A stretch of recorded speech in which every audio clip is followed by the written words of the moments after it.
Purihin ng Panginoon. There's only one verse. Sige, basahin nga natin yung Ephesians 2:8. Ephesians 2:8. Sige, sabay-sabay natin basahin. Ready, go. For it is by grace you have been saved through faith, and this is not from yourselves.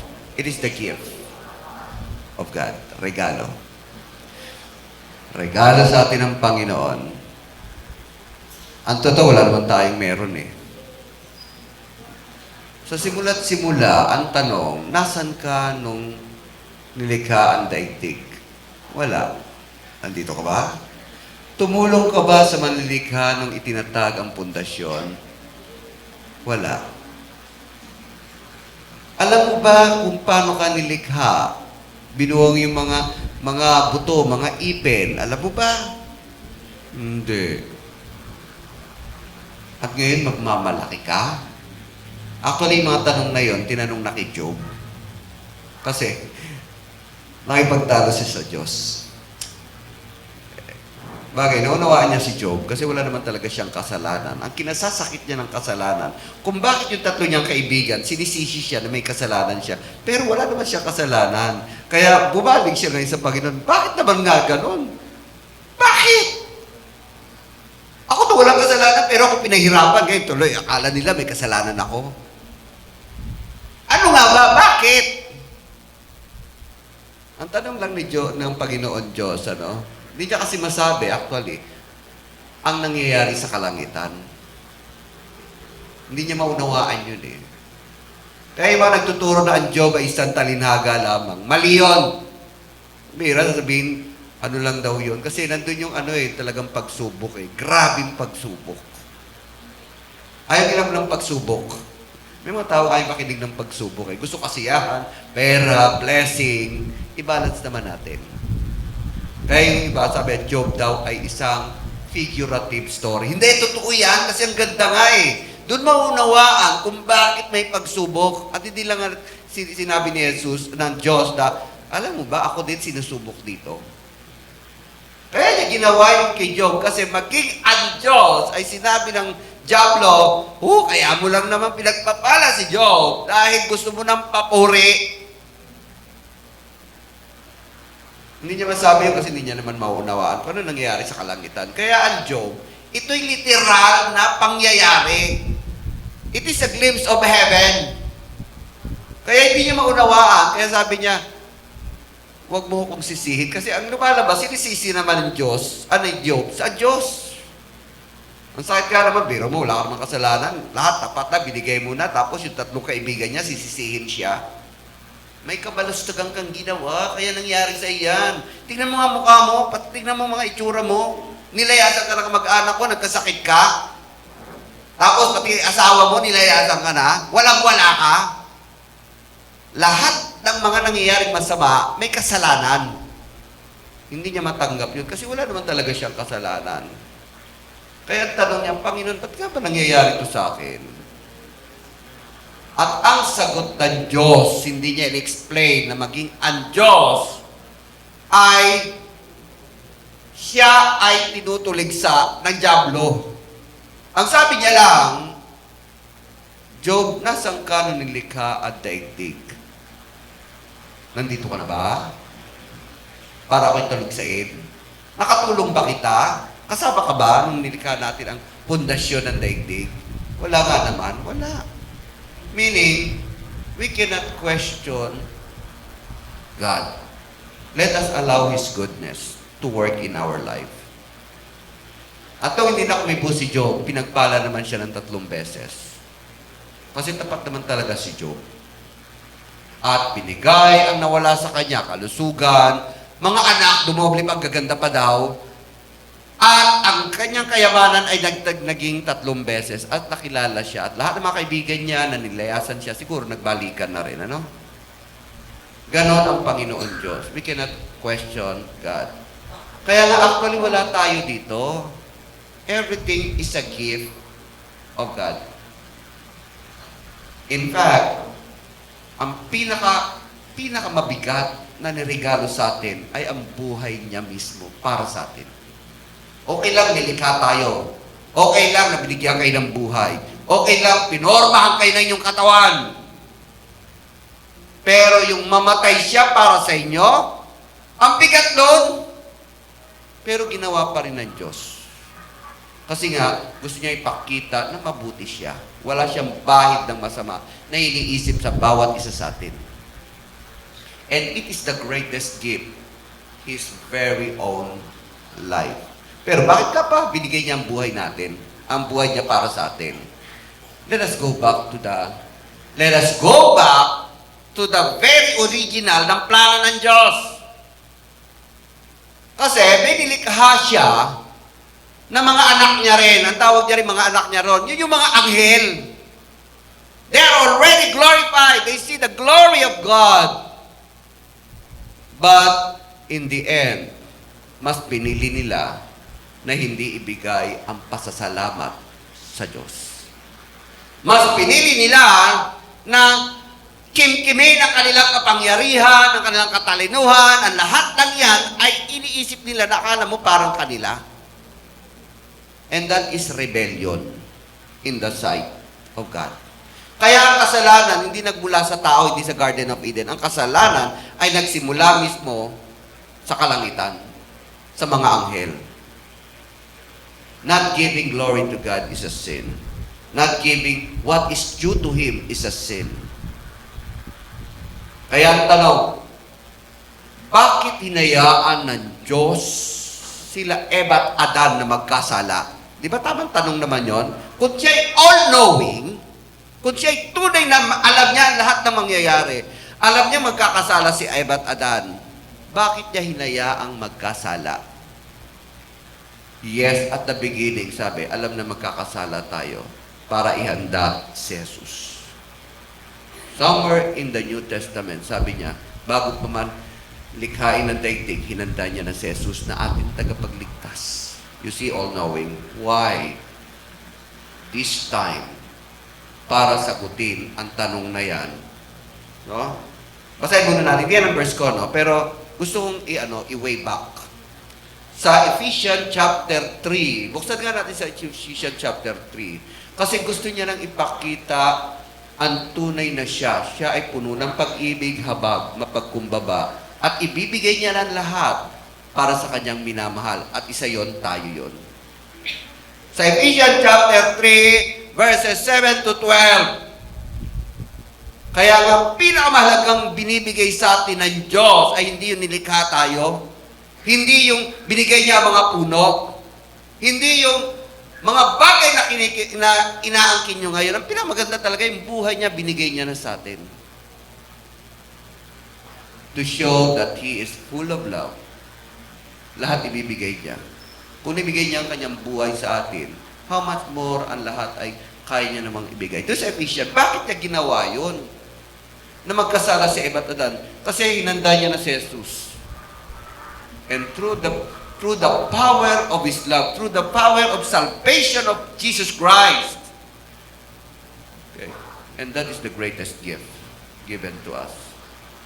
Okay, basahin ko na lang at namnamin nyo, ha? Ito'y background lang kung bakit gabay tanong. Maraming nagtatanong, kung talagang matalino ang Diyos, bakit naman hinayaan niya magkasala si Eva at Adan? Kung talagang makapangyarihan ang Diyos, bakit niya hinayaan si Eva at Adan na magkasala? Kasi nga, this is the only way to show His love. Wala nang iba. Hindi siya pwede magregalo sa mga anghel ng mga kaldero, kasirola, no? Hindi nila kailangan yon ng pera, kasi meron na sila eh. All sufficient sila. Ang tanging hindi lang nakita kung paano umibig ang Diyos. Ang tunay na pag-ibig. Lahat ay binigay na sa mga anghel. Kaya this time, alam niyang babagsak tayo. At para ipakita ang kanyang pagmamahal, kailangan niyang ialay ang kanyang buhay. Okay, it became a servant of this gospel. Yung gospel, yun yung salvation natin. Yung gospel, the good news is that we are saved by the grace. That's the gospel. By the gift of God's grace given me through the working of His power. Sige, verse. Yeah. 8. Although I am less than best, sanay na tayo, okay? Ito na. Ito yung mystery. Ito yung plano ng Diyos before the creation of the world. Plano niya na to. And to make plan to everyone the administration of His mystery, which for ages past was kept hidden in God who created all things. Sige, sa 9, 10. His intent was that now, ngayon, sa panahon natin, sa panahon ng Iglesia, through the church, the manifold wisdom of God should be made known to the rulers, authorities in the heavenly realms. Sino yung tinutukoy niyang rulers? Hindi yung mga presidente natin. Sino yung tinutukoy niya mga authorities in heavenly realms? Hindi mga tao. Alam niyo kung sino yon? Yung mga anghel. Yung mga fallen angels. Yung mga pinagkatiwalaan niya sa mga tao na nagkasala, na hindi sumunod sa Diyos. They are the rulers of heavenly realms. Sila yung kapangyarihan na dyan lang, tumitingin sa inyo kung sino tutugisin, sino ang tutuksuhin, sino yung bibigyan ng problema, sakit ng ulo, at lahat ng mga yan. They are the rulers of heavenly realms. Kasi sila yung mga unang nilalang ng Diyos, inibig ng Diyos, binigyan ng Diyos, pero wala silang appreciation sa binigay ng Diyos. But now, utang natin to sa Panginoon at ipakita sa mga anghel na to ano ang kaibuturan na sa puso ng Diyos. Siya'y puno ng pag-ibig. Siya nagbibigay. According to His eternal purpose, which is accomplished in Christ Jesus our Lord. Kaya nga ang tanong, may mga pilosopo, kung alam ng Diyos na sila'y magkakasala, bakit hinayaan silang magkasala? Yes, kasi nakahanda na si Jesus Christ. To show, not to us kasi tayo yung gagawa ng nung kagandahan loob to show to the heavenly realms. Anghel na mga mabubuting banal at anghel na mga humiwalay sa Kanya. Hindi binigay ang papuri sa Diyos. Kaya ang unang Pasko, alam niyo, ang unang Pasko na caroling, yung sinabi na si Jesus ay nagkatawang tao, yun yung unang caroling Una, isa lang muna. And then suddenly there are thousands of angels. They sing to the Lord. Hindi dahil sa makapangyarihan. They sing the first caroling of the Christmas Eve, of the Christmas, pagdating na. Alam niyo, pinupuri nila ang Diyos, hindi dahil siya'y Diyos, pinupuri nila ang Diyos, siya'y nagkatawang tao.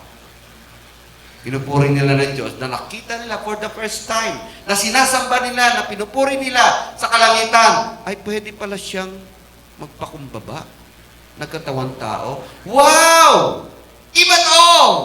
Halika kayo, purihin natin ang Diyos! Ibang pagpupuri ang gagawin natin. Kaya nga nandun, peace to man. Sila'y bumilib. Sila'y talaga nagkaroon ng sudden awe. Diyos, kayo pala yan? We cannot believe that. Hindi kami makapaniwala na binaba nyo ang inyong sarili na maging sanggol para maging tagapagligtas ng sangkatauhan. And that was the first caroling. Hindi Rudolph the Red-Nosed Reindeer, Hindi yung jingle bell, jingle bell. Ang caroling kasi papuri din yan tungkol sa kapanganakan ni Jesus, tungkol sa ating buhay dito. And that is the gift of God. By the grace of God. Kaya sa inyo, kahit wala kayong bonus ngayon, kahit wala kayong 13th month, ay, praise God, ako may 14th month, nakatanggap na ako ng 14th month. Pero kung wala rin kayong gift, the very gift that you can have is Jesus Christ in your heart. A very wonderful gift. Kasi baliwala naman lahat ng ito Mawawala rin to. Ang lahat ng bagay dito, later on, magiging panaginip na lang. Alaala na lang. What is important is yung reality na eternal ka na. That wala ka nang iisipin pa. In time, God will redeem you. Complete salvation. So, sa isang gift na to, gift lahat yan eh. Actually, yung buhay nyo, yung kaluluwa nyo, hininga nyo, gift yan. And and the very heavy, no? Talagang nakakagimbal yung isang salvation nyo. Yung inyong kaligtasan. Walang makakagawa nun. It's only God to save your soul. Okay. The most important, ngayon, since may gift tayo, meron regalo tayo sa Panginoon, the most important response, ano naman ang magiging response nyo sa gift na to? To give, alam niyo, pinakamagandang response talaga sa Diyos. Kasi hindi niya naman kailangan ng inyong physical na gift. Is your appreciation. Yung natutuwa kayo. Appreciation, kahit saan naman actually, let us make it, wag muna sa Panginoon, yung plain. Sa lahat ng mga nagre-regalo, alam nyo, hinihingi naman nila, no? Except yung mga taong masama ang iniisip, yung mga may string attached. Tulad ng mga, ng mga politiko, no? Nagre-regalo pero may string attached yan. Ang masama na ako pa yung nire-regalo pala, no? Pero yung mga talagang galing sa puso, ang hinihanap lang nila, yung ma-appreciate mo sila. Kasi hindi naman naghahanap ng balik yan eh. Yung pag natutuwa ka, yung natutuwa siya na iparamdam ang pagmamahal sa'yo, at ngayon, sa inyo naman ang binigyan, ang pinakagusto niya, ay hindi yung iriregaluhan mo rin siya. Alam nyo, yung appreciation. Ma-appreciate nyo siya. The most important response to a gift is appreciation about the gift na masaya ka. At about the giver na ikanatutuwa mo siya na nagbigay sa'yo. Yung appreciation. Hindi yung gift na pipintasan mo pa, pasalamatan mo kahit di mo naman kailangan. Importante kasi yung heart niya nagbigay sa'yo. No? So, the most important sa giver ay yung appreciation. Everything in us, kaya sa Panginoon Diyos, alam niyo mahalaga sa Kanya, na-appreciate niyo siya. And how do we express our appreciation? Paano ka ba natin na-express ang ating appreciation sa Diyos? Sundin mo ang kalooban niya. Magpakita ka kapag may mga prayer meeting. Pag pinag-usapan talaga prayer meeting, no? Magpakita ka kapag may mga pananambahan. Tumulong ka kapag may pangailangan dito sa church. Kasi alam mo, ginagawa mo yun sa Panginoon. It is appreciation na, Lord, salamat sa binigay nyo, sa pag-ibig nyo, sa pagmamahal nyo. Ngayon naman, gusto mong ibalik sa magitan ng, and that is an act of appreciation. Kahit anong, unang-una yung presensya nyo, yung puso nyo, yung papuri nyo, yung kantahan natin dito. Yung kantahan dito, hindi yung performance, kahit ang gaganda ng mga singer natin, nakakatuwa. Hindi yan performance. Tinutulungan lang tayo nila na express ang ating damdamin. Yung worship is an appreciation sa Panginoon. So, the giver. We are talking about the giver. Ngayon, yung mga binigay sa atin, isa rin yun. Dapat nating pasalamatan. Kasi, na Kanya ng lahat, wala naman talaga tayo, ibinigay na sa atin. At kahuli-hulang binigay niya. At napaka-importante, napakalaga talagang pangwalang hanggan, ay ang sarili niyang buhay. Hindi ba dapat natin pasalamatan ng Panginoon? Kaya ang gathering dito, hindi ritual. Ang gathering dito, hindi yung traditional. Our gathering is celebration. Yung Old Testament kasi, napag-usapan namin doon, ang Old Testament, lumang tipan, talagang kautusan yun, turo lahat. Gawin mo to, gawin mo yan, kung hindi, mamalasing ka. Pero pag sinunod, pagpapalain kita. Pero puro kautusan talaga yon. Pero tinutukoy doon, ang tao ay hindi pa ligtas, sundin mo to. Para magmukhang ligtas ka. Kaya sa kanila, ang pananambahan Sabado. Kaya pananambahan sa kanila, hindi pumapasok dito sa sanctuary. Kaya pananambahan nila, hindi sama-samang ganito nakaupo. Alam niyo ang pananambahan nila? Nasa labas lang. Naghihintay. Ang pananambahan doon, kailangan may bibigay kang tupa, kambing, alay, na susunugin. At yun ang pinaka-prayer mo, yun ang pinaka-pananambahan mo. Ang hirap nun. Pero ngayon, binuksan niya na ang lahat. Dahil ang tunay na alay sa pananambahan ay si Jesu Cristo. Pinatay siya para sa atin. Kaya sa New Testament, hindi rin puro utos. Alam nyo, by grace. Kaya hindi na Sabado. Bakit hindi na tayo Sabado?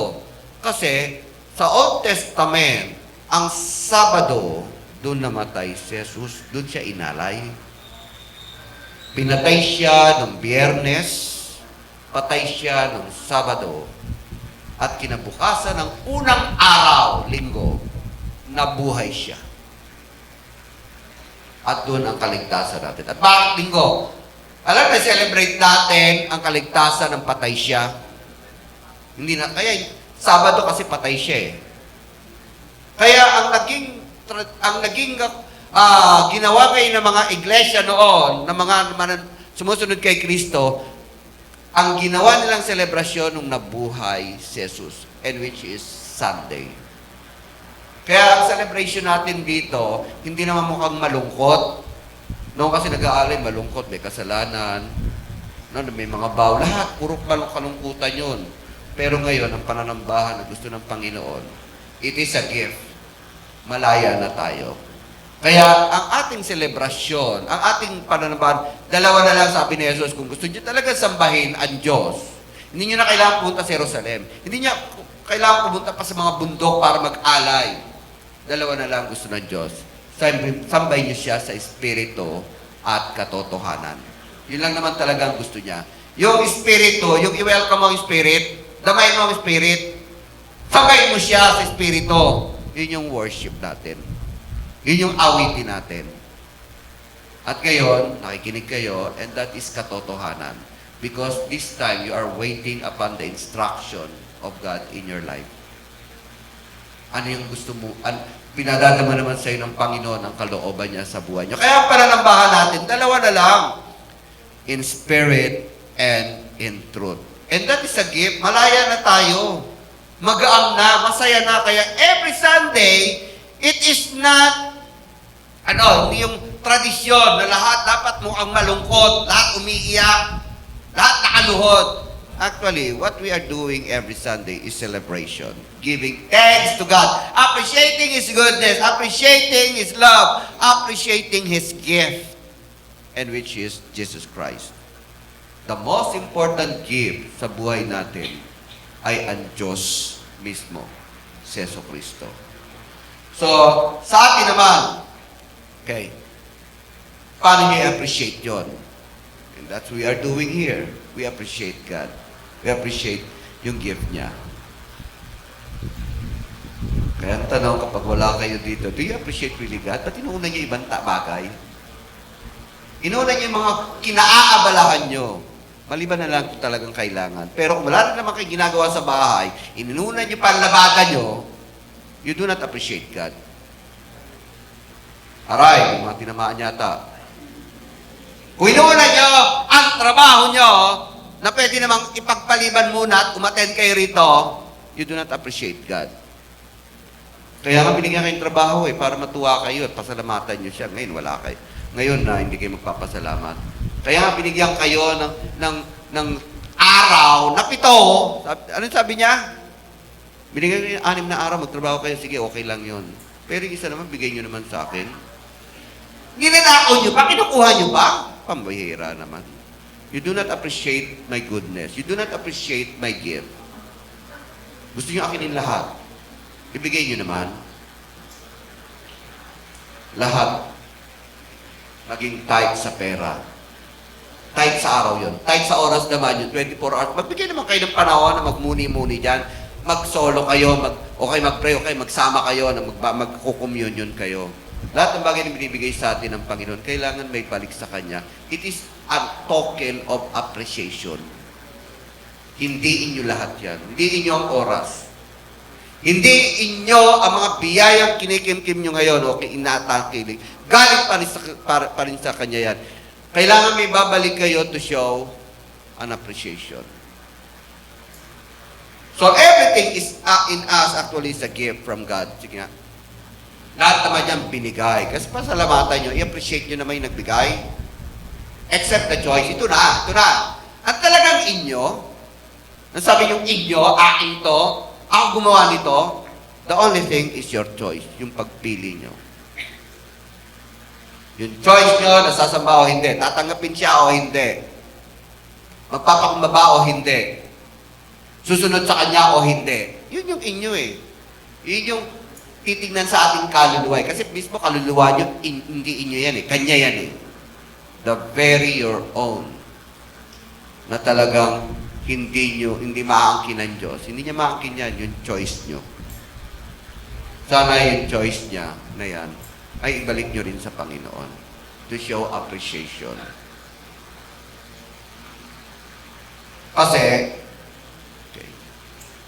Kasi choice of appreciating Him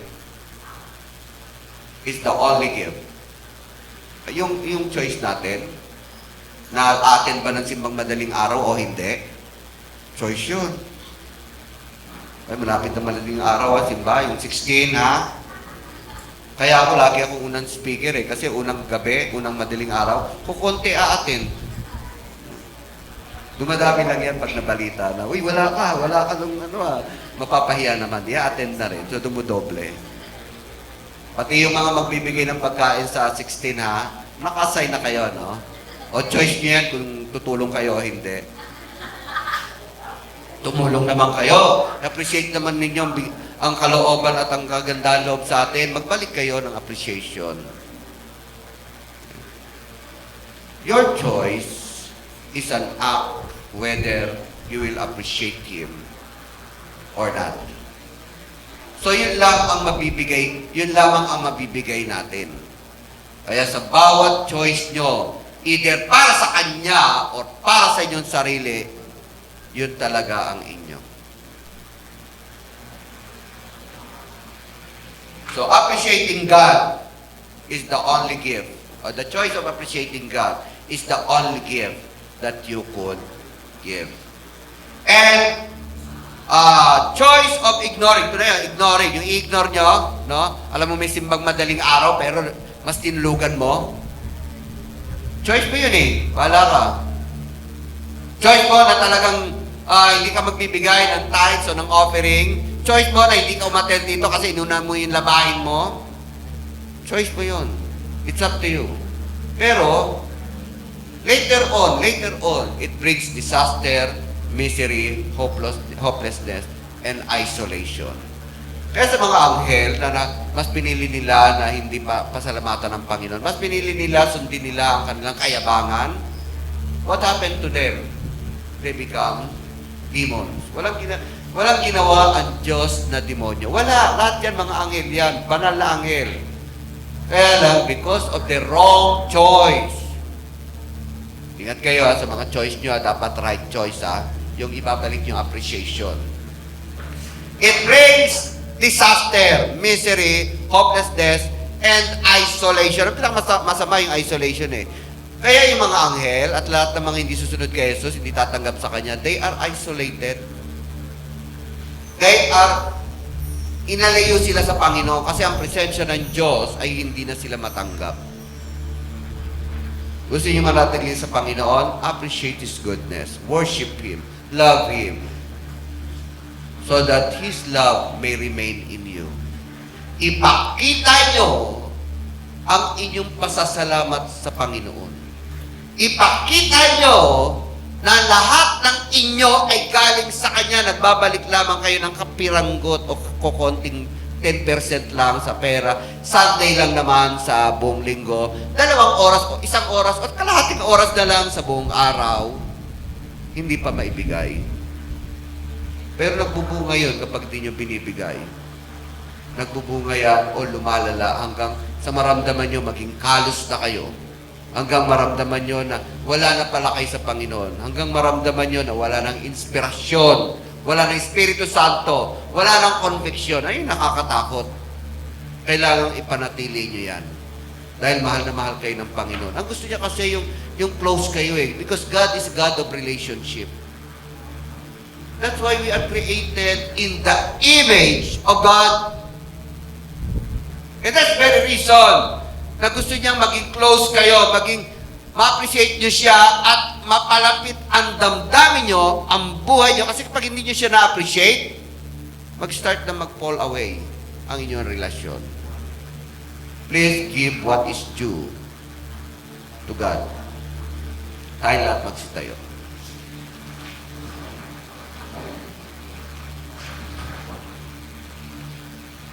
Purihin ang Panginoon.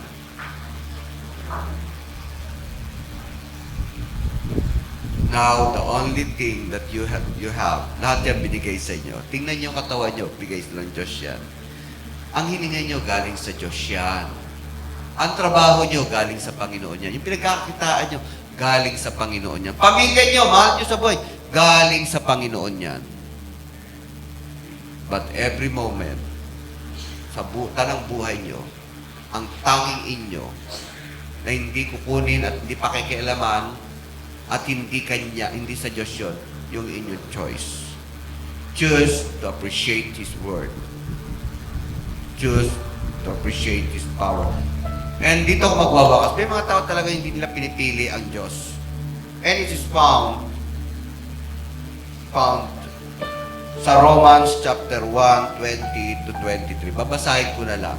May mga tao talaga matigas ang ulo no? Matigas ang damdamin. Imbis na pasalamatan ang lahat, gagawa sila ng sarili nila, hindi nila binibigyan papuri sa Diyos, kundi gusto nila papuri sa kanilang sarili. Kaya nga nagkaroon ng evolution Ayaw nilang pasalamatan ng Diyos. Ang evolution, wala silang pinasasalamatan doon. Okay. Wala silang pinasasalamatan doon, kundi sarili nila. For since the creation of the world, God's invisible qualities, His eternal power and divine nature have been clearly seen. Lahat na nakikita nyo galing sa Diyos yan, mula sa hindi niya nakikita kapangyarihan. Have been clearly seen, being understood from what has been made, so that men are without excuse. Wala kayong excuse. Hindi nyo may pagmamalaki. Ay, hindi pwedeng hindi nyo siya pasalamatan. Kasi ang tanong, saan ka galing? Nandun ka na ba nung ikaw ay lumabas? Nakita mo na ba kung paano ka ginawa? Nakita mo na ba kung paano binigyan ng kagandahan ng mga puno, ang mga bagay na yan? Wala. Meron ka dapat pasalamatan. Yun nga yung hindi nakikita ang quality at kapangyarihan ng Diyos. O, tuloy natin. Sige. 22 na. Although they claim to be wise, wow, at tatalino, nakabuo ng evolusyon. Pinipilit nila evolusyon. Paano nag-evolve yung ating system? Paano nag-evolve yung kidney na siya ang pinaka-importante, ang puso? Paano nag-evolve yun? Sabi daw kasi, nagkaroon ng Big Bang, at nagpaikot-ikot at nagbuo. Ang lagi challenge sa mga estudyante ko. Sige, pasubugin nyo kaya yung bahay nyo.